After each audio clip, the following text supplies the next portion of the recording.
Bab 486 Pertempuran Halus. Bocah brengsek, aku akan memotongmu dari batang sampai buritan. Penatualang meludah, tetapi Penatuahu menahannya. Jekal, kamu terluka. Biarkan aku yang menanganinya. Penatuahu meledak dengan kekuatan, diselimuti oleh gambar harimau. Sosoknya yang perkasa dan mengesankan membuat Zuofan yang terluka pun sulit bernapas. Lapisan ketiga tahap etiril bukanlah hal yang mudah. Saya bisa merasakannya bahkan dari belakang Penatua Li. Li Jingtian tegang. Wajahnya keras tetapi matanya berkobar. Tipikal orang fanatik bela diri. Hahaha. Tepat waktu. Li Jingtian melangkah maju. Dikelilingi oleh naga hitam. Auranya tidak sebanding dengan harimau, tapi juga tidak kalah banyak. Fierce Tiger menggerutu. Apa yang salah dengan tempat ini? Mereka semua adalah makhluk aneh alam. Saya memiliki dua lapisan padanya dan seharusnya mendapat keuntungan. Namun keunggulan ini hampir tidak terlihat. Tidak mungkin dia berada dua lapis di bawahku. Penatuahu memandang dengan curiga. Bagaimana dia bisa tahu bahwa Li Jingtian adalah seorang fanatik bela diri terus-menerus? Ketika keadaan menjadi sulit, dia berusaha lebih keras. Selain itu, ia mempunyai pil pencapai surga di sisinya. Dengan Yuan Qi yang melonjak bagaikan lautan, ia menggunakan kekuatan untuk melompati lapisan. Dari peringkat 1 ke peringkat 3. Bang! Naga dan harimau itu bentrok, membuat ruang di sekitar mereka bergetar. Dengan keduanya mundur dari bentrokan, 5 langkah di sudut Elder Hu dan 10 langkah di sudut Li Jingtian. Meskipun yang paling terkejut adalah Fierce Tiger dan gengnya. Mata mereka melotot. Seorang kultivator tahap etiril yang baru-baru saja berdiri di hadapan lapisan ketiga yang berpengalaman. Untuk menangis dengan suara keras. Apa yang mereka berikan kepada orang-orang ini? Pertama adalah tusukan surga yang mendalam dan sekarang ini. Apakah ini sekte duniawi atau apa? Bagaimana bakat mereka semua? Ketiganya terdiam. Fierce Tiger menggerutu tetapi masih tidak mau menerimanya. Bergegas bersama harimau lain ke arah Li Jingtian. Aku menolak untuk percaya bahwa aku yang hebat tidak bisa menangani pemula ethereal stage. Li Jingtian mewajibkan Fierce Tiger dengan naga hitam lainnya. Hal yang sama terjadi. Tapi kali ini Li Jingtian hanya mundur 7 langkah. Fierce Tiger bahkan lebih kesal. Li Jingtian tumbuh saat dia bertarung. Dua tetua lainnya menyaksikan dia terkejut. Apakah kota Wingeze adalah sarang iblis? Tidak satupun dari mereka adalah manusia. Lagi, Li Jingtian bersemangat, melakukan serangan lagi. Fierce Tiger bergidik tetapi harus menemuinya. Naga hitam dan harimau saling menyerang hingga langit menjadi gelap dan bumi bergemuruh. Bertemu di setiap kesempatan tanpa ada yang diuntungkan. Gelombang jiwa memenuhi langit, bahkan menyebabkan serigala dan ular cabul menggerutu. Bukankah mereka mengklaim tidak ada ahli tahap etiril di Tianyi? Kami datang ke sini untuk berjalan-jalan, membunuh musuh di kiri dan kanan. Namun seorang kultivator tahap etiril baru saja muncul untuk melawan Fierce Tiger. Dan dia melakukannya. Intelijen mengatakan bahwa Tianyu hanyalah anak kecil. Tunggu sampai aku mendapatkannya. Setidaknya situasinya tidak sepenuhnya lepas kendali. Karena mereka memiliki keunggulan jumlah. Jekal memutar matanya yang berbahaya ke arah Zuofan. Hehehe. Anak yang terluka. Kamu kehilangan perisaimu. Jadilah baik dan matilah. Serigala mengirimkan angin menderu-deru berwarna biru. Dengan taring dan rahang yang terbuka. Zuofan berdiri diam karena kekurangan kekuatan. Jika tidak ada yang lain, Li Jingtian tidak punya cara untuk membantu. Tidak ketika berhadapan dengan Fierce Tiger. Saat itulah sepasang suami istri berteriak. Api dan air menyatu. Seni hidup dan mati. Sinar putih dan menyilaukan bersinar menembus awan, melewati serangan Penatualang dan menuju ke arahnya. Tetua itu bertahan dengan tangannya. Namun sinar putih itu merupakan perpaduan antara panas terik dan air sedingin es yang mengubahnya menjadi kekuatan yang tak terbendung. Mendorong rasa sakit hingga ke kedalaman jiwanya. Dia mengepal dan sinarnya tersebar menjadi beberapa titik. Namun wajahnya berubah antara panas membara dan sedingin es. Gemetar sepanjang waktu. Jekal, kamu baik-baik saja? Teriak ular cabul. Penatualang mengertakkan gigi, mengibaskan es dan panas terik. Tetapi bukan sakit kepala yang mematikan. Dia menemukan dua orang melindungi Zuo Fan. Pasangan kuat, Qiu Yanhai dan Sue Qingjian. Demi Tuhan, tempat ini adalah pertunjukan aneh. Bagaimana dua ahli puncak Radiant State bisa menyakitiku? Terengah-engah. Penatualang meludah. Mereka dekat dengan tahap ethereal.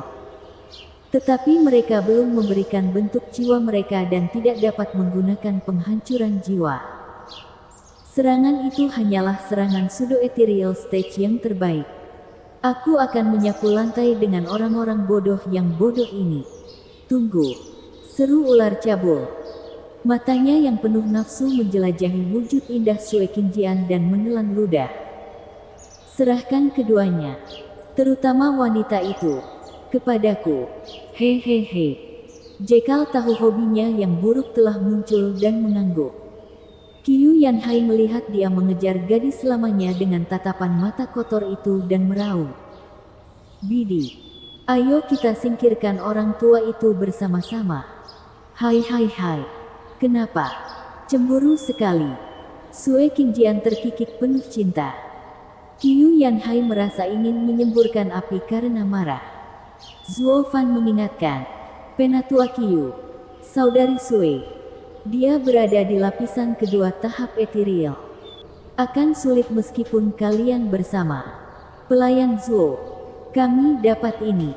Qiu Yanhai mendengus. Sue Qingjian berseri-seri. Orang tuaku sangat bersemangat. Bahkan aku pun tidak bisa menahannya. Zuo Fan melirik ke arah ular cabul. Saudari Sue, pinjamkan telingamu. Sue Qingjian linglung sejenak dan mengangguk pada pesannya sebelum terbang mengejar Qiu Yanhai. Ular cabul tertawa ketika pasangan itu datang. Sesuai keinginannya. Penatualang melihat bahwa Zuo Fan akhirnya sendirian dan menyeringai. Meskipun Zuo Fan mencibir, dasar orang tua bodoh. Apakah kamu belum merasa muak? Bawalah jika kamu begitu yakin bahwa aku sendirian. Kamu telah terluka 3 kali sekarang. Jadi mari kita lihat berapa banyak serangan yang bisa dilakukan oleh ahli tahap ethereal lapis kedua. Jekal mengerutkan kening. Kalau dipikir-pikir lagi, semua lukanya berasal dari menganggap enteng musuhnya. Pertama di tangan Zuo Fan. Kedua di tangan Li Jingtian yang datang menyelamatkan anak itu dengan mencambuknya. Dan ketiga di tangan pasangan yang berkuasa. Masing-masing pukulan ini tidak terjadi dengan sendirinya. Namun semakin bertambah. Cepat atau lambat dia akan memiliki begitu banyak. Jiwanya akan rusak sehingga berbahaya. Ini tidak akan pernah terjadi jika mereka semua mendatanginya dari depan dan terbuka. Aku hanya harus ceroboh. Jekal mengamati sekelilingnya. Sangat berhati-hati agar tidak tertipu lagi. Zuo Fan tersenyum. Mencari tahu. Katakan. Menurutmu siapa yang akan menang? Pihakku atau pihakmu? Kultivator Ethereal State barumu terlihat tangguh. Tapi tidak mungkin dia bisa melawan Fierce Tiger di lapisan ketiga. Itu hanya masalah waktu saja. Adapun dua lainnya, mereka baru berada di puncak Radiant Stage. Mereka mungkin menyerang dengan kekuatan Ethereal Stage ketika bersatu. tetapi sama sekali tidak memenuhi standar lapisan kedua Oxin Snake. Jekyll mengejek. Zuo Fan mengangguk. Kalau begitu, itu membuatnya mudah. Saya hampir tidak bertahan dan Anda menunggu hasilnya. Ketika kamu akan menjaga mereka di sisimu, mendapatkanku seharusnya mudah sekali. Bukan? Benar. Harus kukatakan. Anak itu baru berada di tahap surga yang mendalam dan terluka parah namun sangat masuk akal. Dia tidak akan pergi kemanapun. Dan ketika teman-temannya telah menyelesaikan pertandingan mereka, dia tidak akan punya masalah mengeluarkan bajingan itu. Menyiksa dan membawanya ke neraka yang hanya bisa dibayangkan oleh pikirannya yang gila. Jekyll mengangguk dan bersikap seperti seorang ahli sejati. Tuoba Tishan menggelengkan kepalanya. Otak Penatua Lang pasti kehilangan sesuatu agar menjadi kaku lagi.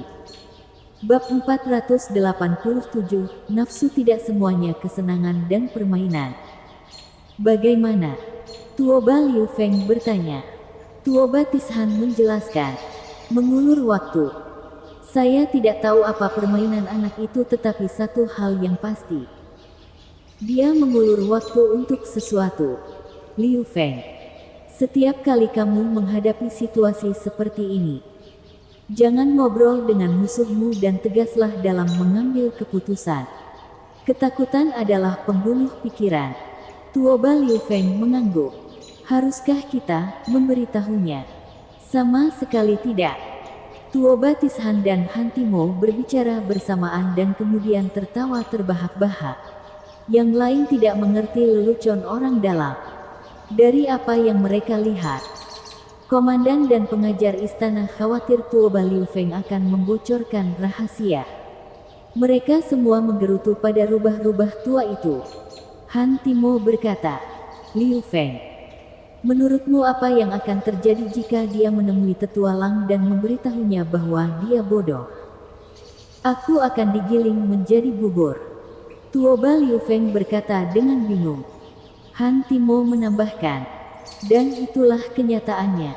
Para tetua itu egois, gegabah, dan terlalu mementingkan diri sendiri. Mengingatkan mereka bahwa mereka telah ditipu lagi. Sama saja dengan menyebut mereka bodoh. Mereka akan melihat cahayanya baik-baik saja. Tapi hanya setelah mengambil nyawamu. Meski begitu, Zuo Fan adalah salah satu pembicara yang lancar. Mempersiapkan Penatua Lang hanya dalam beberapa kata singkat untuk menyerang Anda jika Anda mencoba merusak rencananya. Tuoba Liu Feng basah oleh keringat.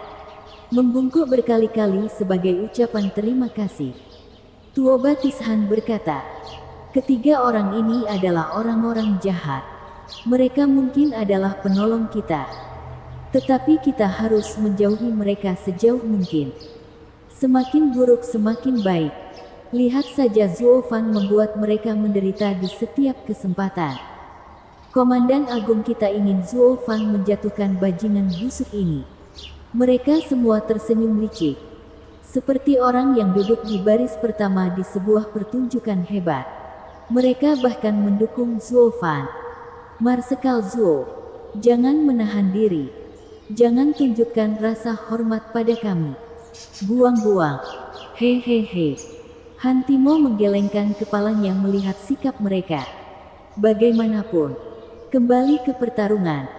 Pasangan kekuatan versus Penatuasi sedang berlangsung. Qiu Yanhai dan Sue Qingjian menyentuh telapak tangan saat mereka menggunakan seni hidup dan mati. Mengumpulkan kekuatan luar biasa di antara keduanya. Bukan karena Tetuasi mempunyai pikiran untuk peduli. Menjadi kepanasan dan merasa terganggu dengan tubuh Sue Qingjian. Bahkan menggoyangkan alisnya. Sue Qingjian mengedipkan matanya sebagai jawaban. Qiu Yanhai sangat marah dan dengan ayunan lengannya, dia menembakkan serangan kekuatan jiwa. Cahaya putih membengkokkan udara saat melesat ke dada Oxin Snake. Penatua dia masih menyeringai. Sekarang dikelilingi oleh gambar ular yang dijalin menjadi jaring. Hah! Cahaya putih berhenti di jalurnya dan kekuatannya memudar. Itu menipis dari lebar setebal mangkuk sampai ke tombak. Qiu Yanhai melihat ular-ular itu menghisap sinarnya. Hehehe, junior bodoh. Puncak Radiant Stage adalah dunia di bawah Ethereal Stage. Anda menggunakan kekuatan jiwa. Sedangkan Ethereal Stage dapat menggunakan jiwa mereka. Itu di luar pemahaman Anda. Menyerahlah jika kamu tahu apa yang baik untukmu. Cabul ular tertawa dan kembali melirik bentuk sempurna Sue Qingjian. Terutama kamu, cantikku. Aku benci membunuhmu. Anda akan memberikan kontribusi yang jauh lebih baik sebagai murid saya. Apa yang kamu katakan? Dasar orang tua yang kotor. Dia adalah perempuanku. Jadi jangan buang-buang nafasmu. Qiu Yanhai menggerutu. Penatua dia melambaikan ular piton ke arahnya. Ia melingkari dirinya dan membuka rahangnya dan meludahkan racun. Mata Qiu Yanhai menjadi kabur, membuatnya lesu. Pikirannya mulai melayang. Orang tua yang bodoh, teriak Sue Qingjian. Ular cabul mencibir. Sayang, orang tuamu baik-baik saja. Tapi karena jiwaku adalah Raja Piton, sekarang dia diracuni. Jiwanya akan membusuk sampai mati. Tidak ada yang bisa menyelamatkannya. Tidak. Sue Qingjian panik. Ular cabul melingkarkan jarinya ke arahnya. Aku bisa mengampuni dia. Tentu saja. Tapi kamu harus menjadi milikku. Jadi, apa yang kamu katakan jika kamu datang ke sini? Sue Qingjian melihat Qiu Yanhai dalam cengkeraman ular piton itu dan menghela nafas. Berjalan ke arah ular cabul yang malang itu. Jekyll tertawa. Satu pertempuran telah kita menangkan. Saat Fierce Tiger menghabisi orang tua itu, aku akan berurusan denganmu. Aku akan memberimu rasa hidup di neraka. Hahaha. Zuo Fan memilih diam. Matanya terfokus pada Sue Qingjian. Ayo, cantikku. Hai hai hai. Saat dia mendekat, ular cabul menariknya ke pelukannya. Sue Qingjian berjuang untuk melepaskannya, tetapi tidak berhasil. Matanya melihat sekeliling. Suaranya lembut dan menenangkan. Tei, bersikaplah lembut. Kamu menyakitiku. Sekantong tulang mati. Lepaskan tasku. Qiu Yanhai seharusnya terkena racun ular piton. Ular cabul memberinya tatapan mengejek. Kembali ke mangsanya. Sayangku, aku akan melepaskanmu tapi jangan pergi kemana-mana. Kemana aku bisa pergi? Aku akan selalu bersamamu.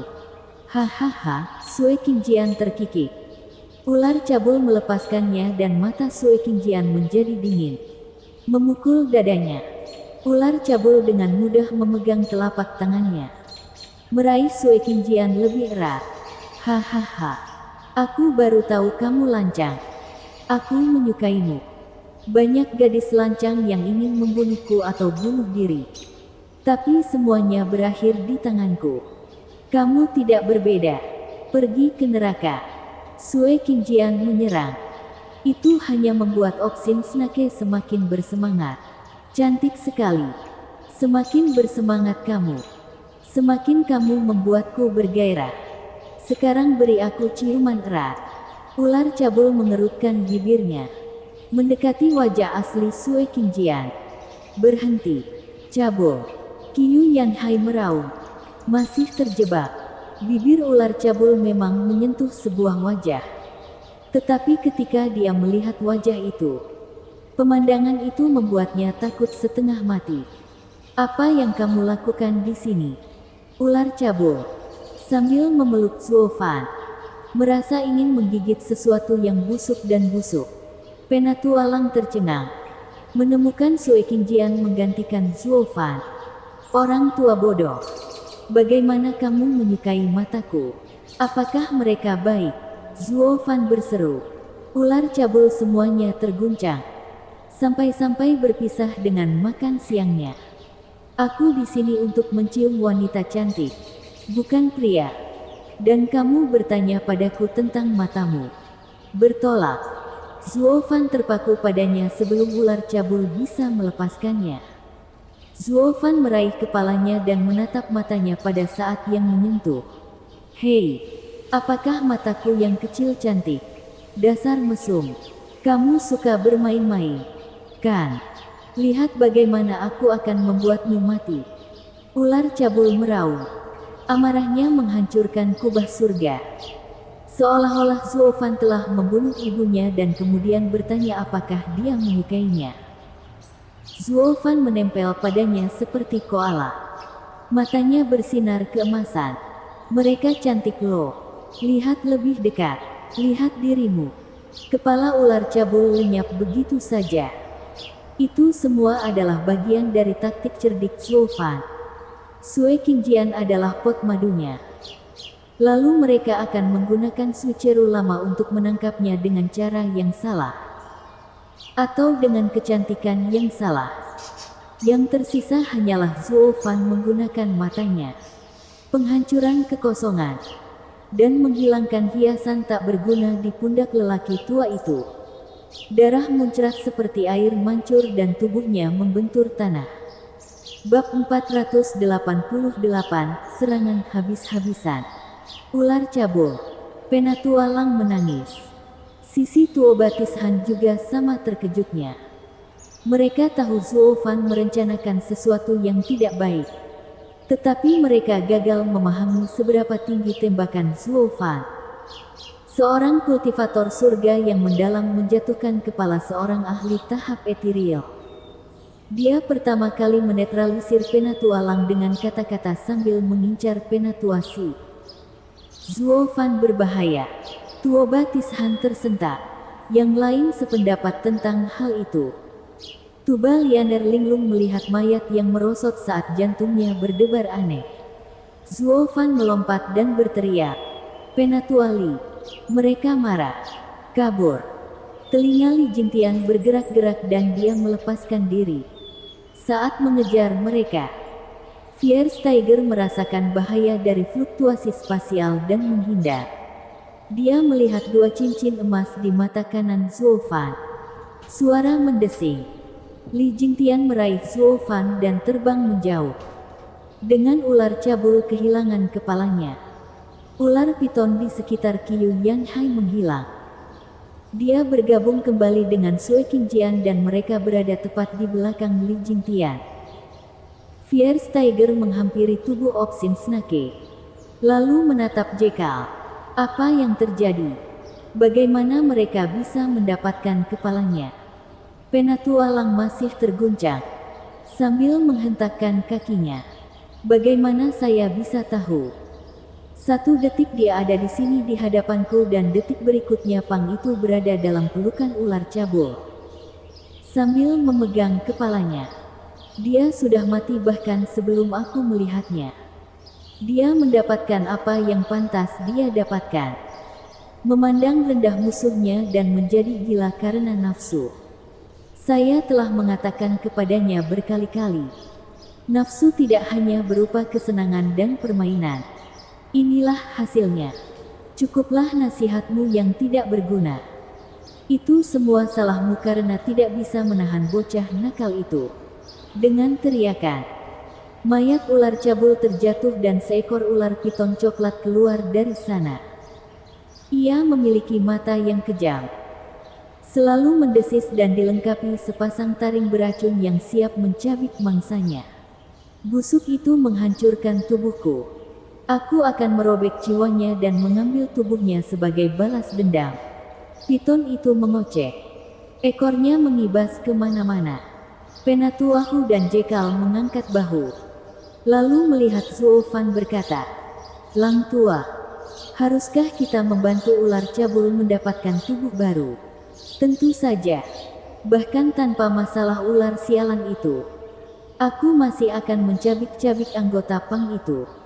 Penatualang menggertakkan giginya. Tubuh cabul Snake terjatuh lagi. Suaranya melolong. Tunggu apa lagi? Tangkap dia. Tanpa tubuh. Aku kehilangan 1/10 kekuatanku setiap 1/4 jam. Aku harus menangkapnya secepatnya. Kenapa tidak, pilih siapa saja. Dapatkan tubuhmu dulu. Baru kita berangkat. Tiger mengusulkan. Tapi ular cabul menggelengkan kepalanya yang besar karena marah. Persetan. Anak itu menghancurkan tubuhku dan aku akan memiliki tubuhnya. Apapun yang singkat akan membuatku menjadi bahan tertawaan di sekte ini. Sepertinya kamu belum menjadi bahan tertawaan. Seorang ahli panggung etiril yang hebat kepalanya dipenggal oleh anak anjing surga yang mendalam adalah lelucon milenium. Membalas dendam tidak akan pernah mengubah hal itu. Ular sialan ini memalukan bagi sekte penjinak binatang kami. Tiger dan Jekyll mencibir di dalam. Namun sebagai sesama anggota sekte, membiarkan musuh pergi begitu saja akan melemparkan mereka ke dalam perahu yang sama. Tanpa basa-basi lagi, mereka mengejar, baik untuk kemuliaan sekte mereka, atau untuk balas dendam pribadi. Mereka mengejar Zulfan yang jahat.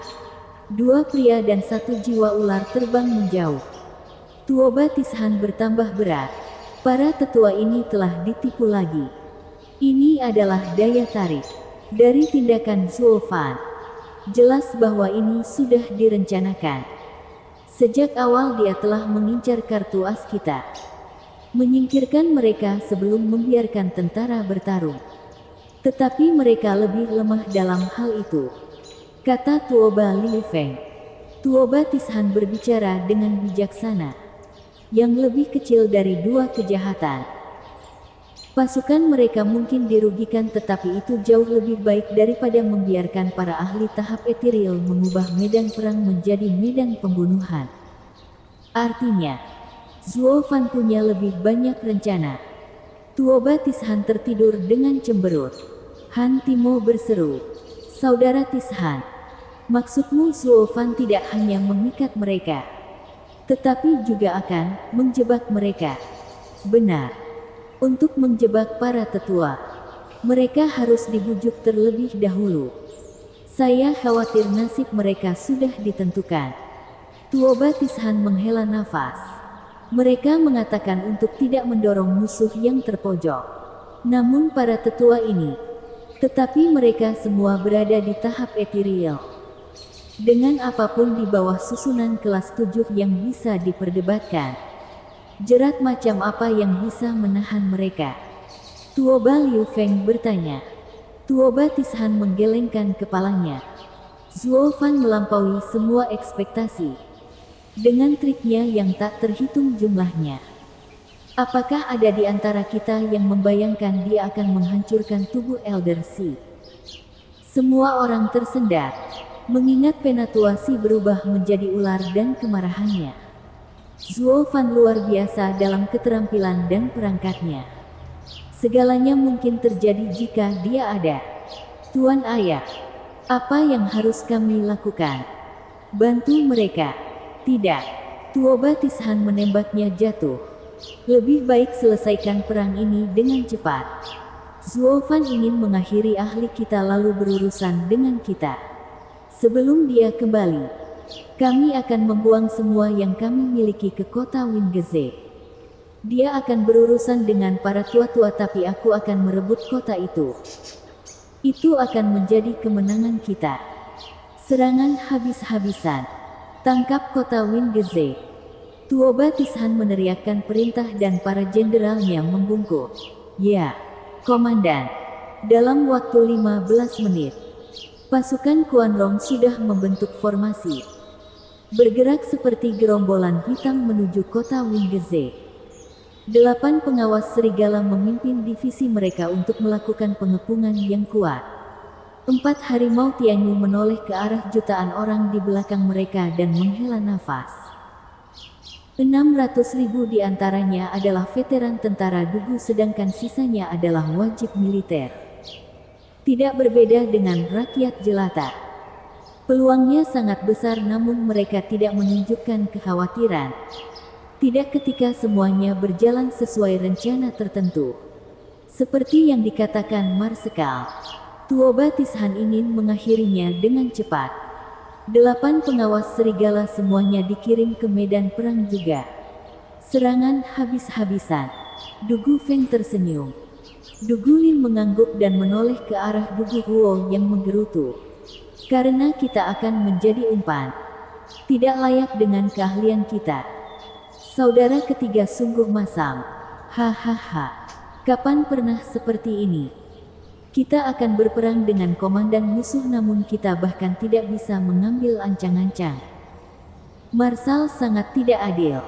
Dugu Huo mendengus dan menginjak. Dugu Feng menyatakan, benar. Bukan berarti Marsekal menjadi pelayan tua kelima tanpa alasan. Dia harus membuatnya terlihat bagus. Selain itu, jika ada satu tim yang bisa menembus musuh seperti mentega, itu adalah divisi yang menyeramkan.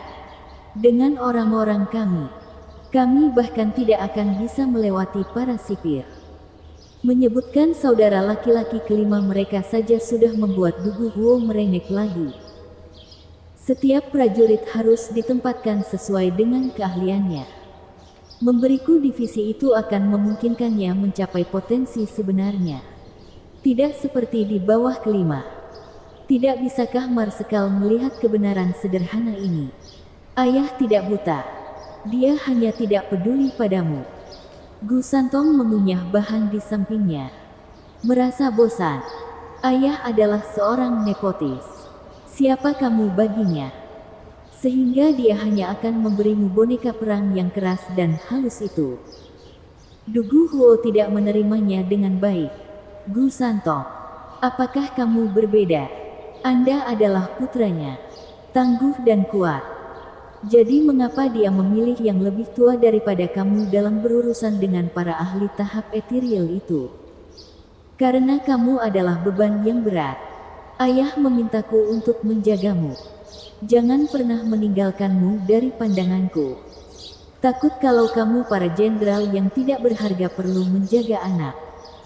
Itu sebabnya aku terjebak di sini daripada menyia-nyiakan situasi sialan yang berbuat macam-macam dengan ayah itu.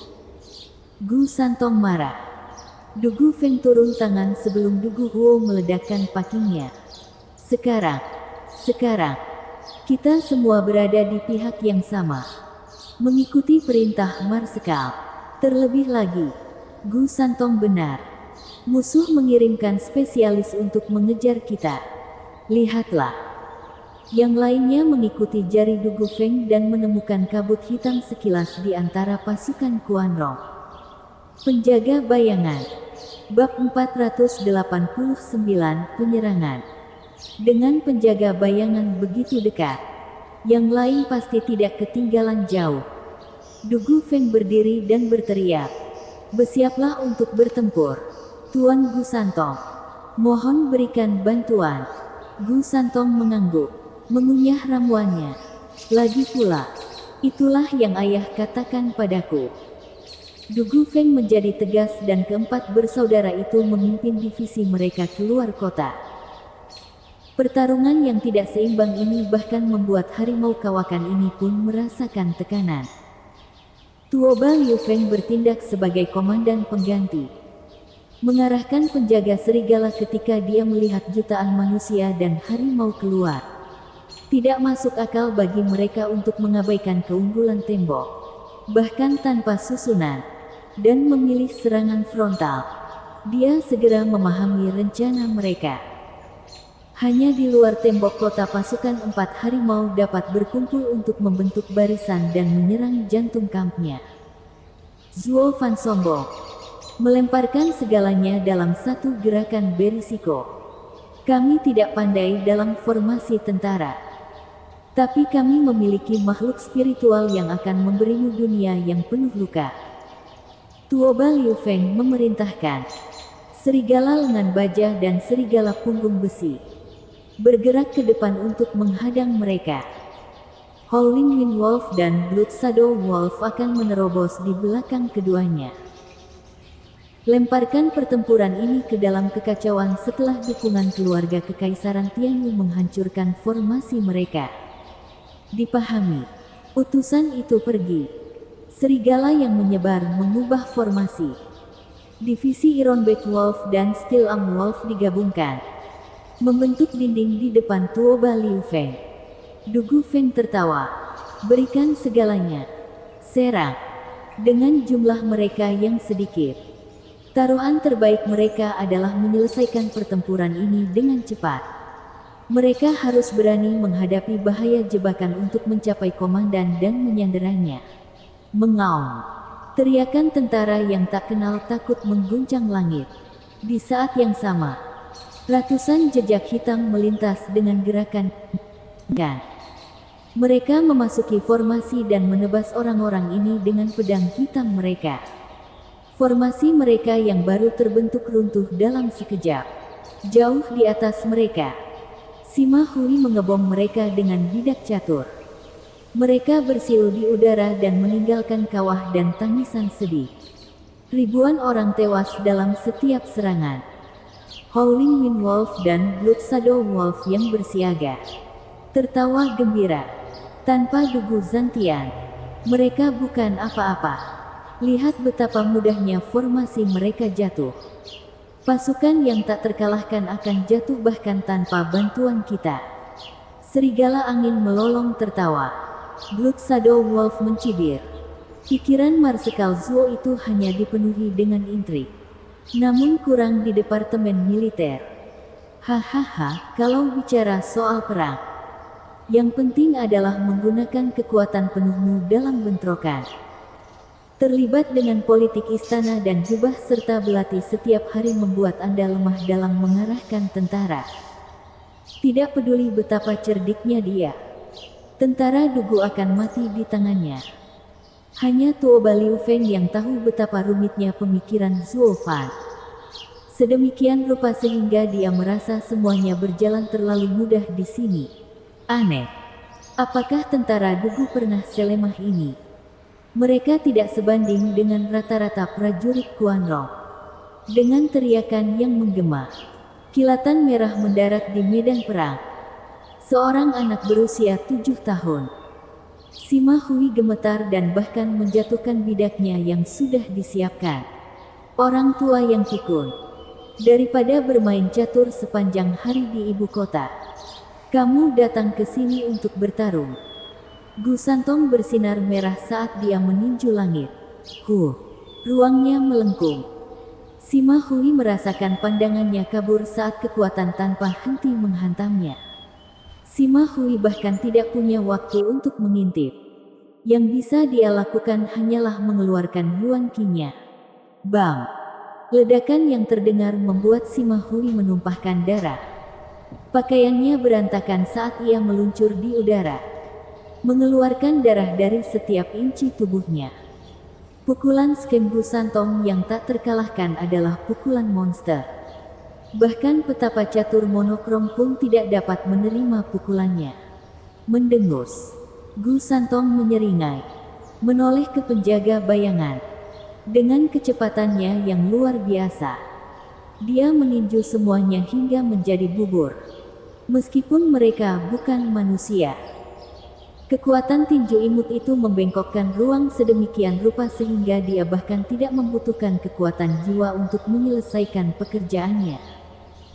Dan sekarang setelah dia memiliki Faulting Kunpeng sebagai pemandunya, dia menggunakan kekuatan konyol itu secara maksimal. Para penjaga bayangan tidak punya peluang. Gu Santong berlari ke sana kemari memakukan bayangan di setiap sudut. Ketika Gu Santong mendarat, tinju kecilnya berlumuran darah. Matanya yang tajam menatap divisi Ironback Wolf dan Steel Arm Wolf. Dugu Feng berteriak. Itu sudah mati. Serang. Mengaum. Saudara-saudaranya berkumpul, memimpin 600.000 orang untuk membentuk formasi baru. Tidak seperti sebelumnya. Para prajurit ini memiliki keberanian yang berbeda. Keras dan tangguh. Mereka adalah sisa-sisa tentara Dugu. Mengenakan biaya, Dugu Feng berteriak. Dengan harimau yang memimpin, Yuan Qi tentara menyatu. Para prajurit membentuk pisau tajam yang dapat memotong perisai apapun. Ironback Wolf dan Steel Arm Wolf tersentak.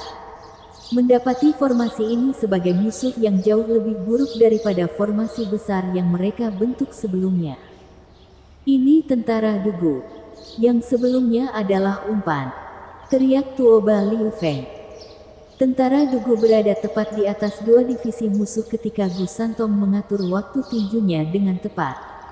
Tinju melonjak, membelah surga, mengaum. Serangannya dan aura tentara Dugu digabungkan.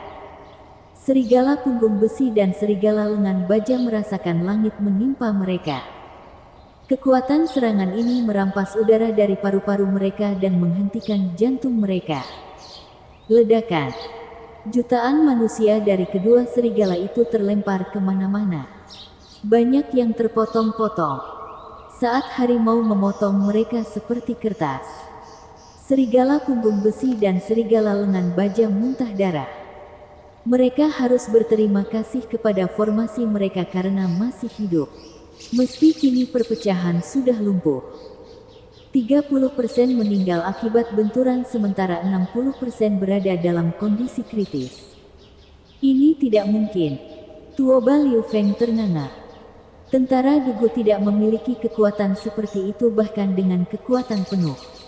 Bagaimana cara menghancurkan dua divisi serigala? Tuoba Liu Feng melirik anak terbang itu dan menelan ludah. Aku Skem Gu Santong yang tak terkalahkan. Dia sendiri yang menghancurkan 1 juta tentara. Seseorang panggil ahlinya untuk menyingkirkan anak itu atau kita tamat. Perintah Tuoba Liu Feng. Keempat harimau itu terlalu dekat. Muncul di divisi Blood Shadow Wolf dan Howling Wind Wolf. Gu Santong terbang berputar-putar di atas. Kedua serigala itu menelan ludah. Paling ketakutan. Tidak peduli seberapa kuat mereka di masa lalu. Tentara Dugu tidak pernah seaneh itu. Belum 1 menit yang lalu mereka mengejek ketidaktahuan militer Zhuo Fan. Hanya pandai dalam skema. Sungguh ironis bahwa sebuah skema berhasil mengalahkan 2 divisi. Harimau-harimau itu hanya membutuhkan beberapa saat untuk menyerang komandan muda mereka dan menabrak mereka. Adapun untuk menghentikan mereka, mereka bahkan tidak memimpikannya. Mereka adalah divisi penyerang. Paling baik digunakan saat musuh sibuk memukul mundur Steel Arm Wolf dan Ironback Wolf. Mereka tidak dibangun untuk pertahanan. Saat itulah 3 pria terbang sebelum Gu Santong. Bab 490, Orang Bijak Abadi vs. Kilin. Anda lagi. Gu Santong meludah. Kamu sekarung daging busuk. Kamu selalu mendorongku. Terakhir kali aku melepaskanmu namun kamu masih berani kembali. Apakah ini waktumu untuk mati? Tercakup dalam jubah hitam. Dengan kabut hitam di sekelilingnya. Shadow King telah kembali. Di sisinya adalah kenalan lama Gu Santong dari 300 tahun yang lalu. Orang tua Zhuge Changfeng. Keduanya dipenuhi haus darah. Raja Bayangan menyeringai. Gu Santong. Satu-satunya alasan aku di sini adalah karena kali ini aku sudah bersiap. Lihatlah sekelilingmu. Mereka semua adalah teman lamamu. Kenali mereka. Gu Santong mendengus. Aku tidak punya waktu untuk menyia-nyiakan junior yang tidak disebutkan namanya. Mulutmu cukup bagus. Kami berjuang sangat keras 300 tahun yang lalu dan setelah sekian lama. Tuan Gu yang bertindak sebagai naga suci pasti sudah melupakan teman-teman lamanya. Satu mengejek. Gu Santong balas menatap. Kamu ada di sana.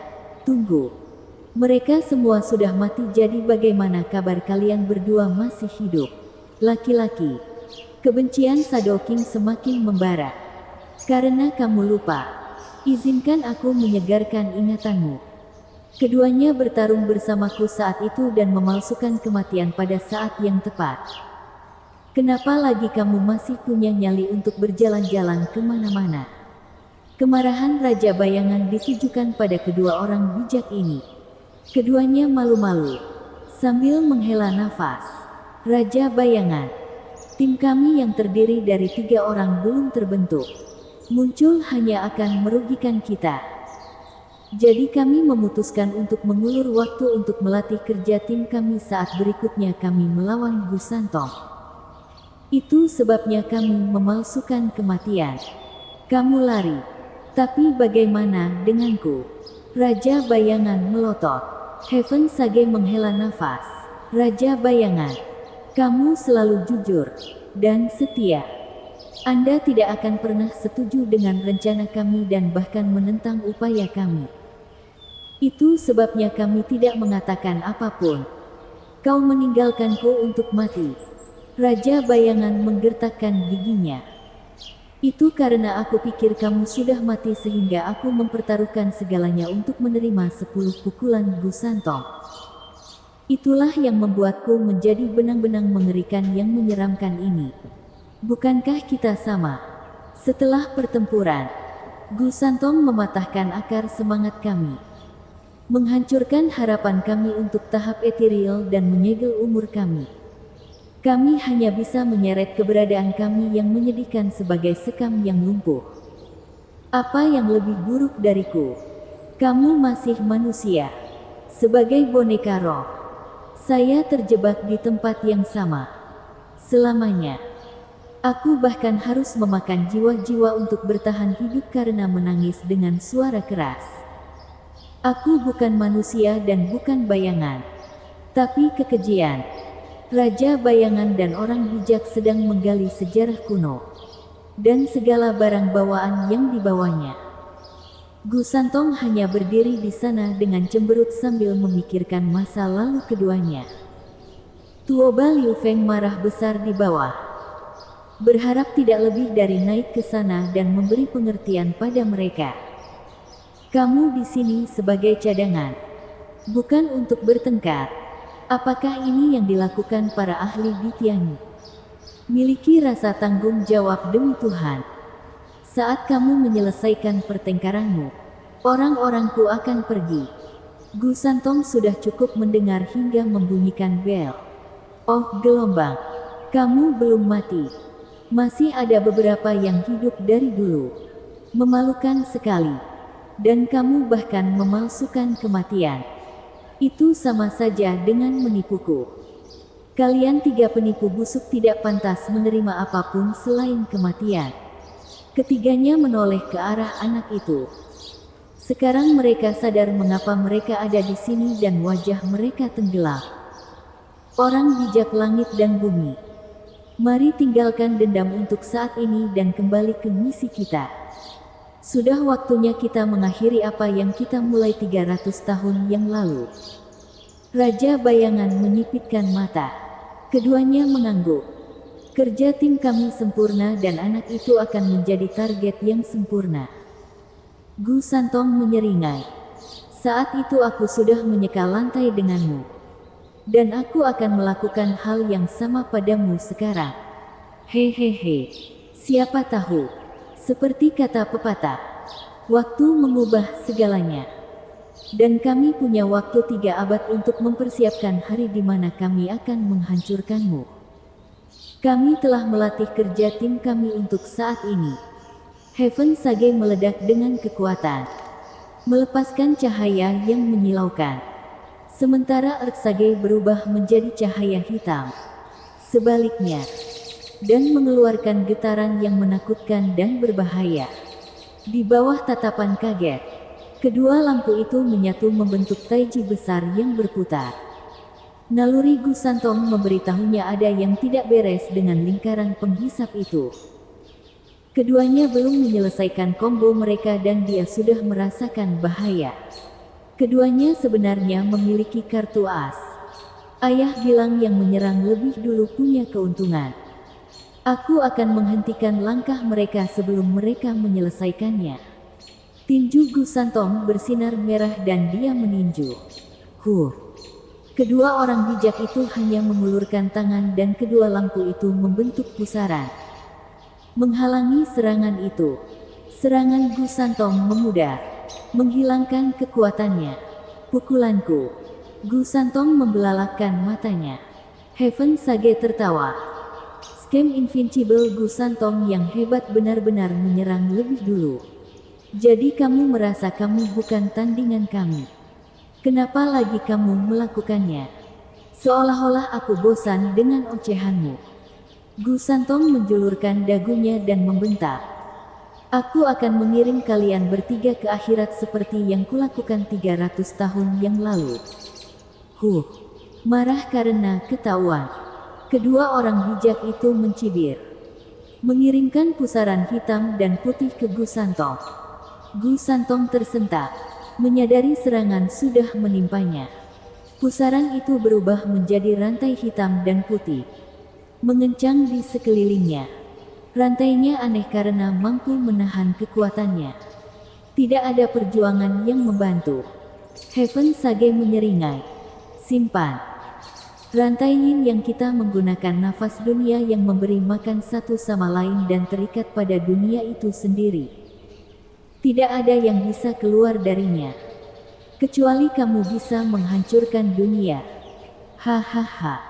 Dua orang lainnya menertawakan perbuatan Gu Santong. Hari bajingan itu akhirnya tiba. Kami akhirnya terbebas dari siksaan yang tak tertahankan itu.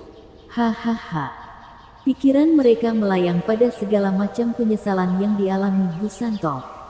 Ketika anak itu memerah dan berteriak, saya melonjak kilin. Merobek dunia menjadi lebih mudah. Mengaum.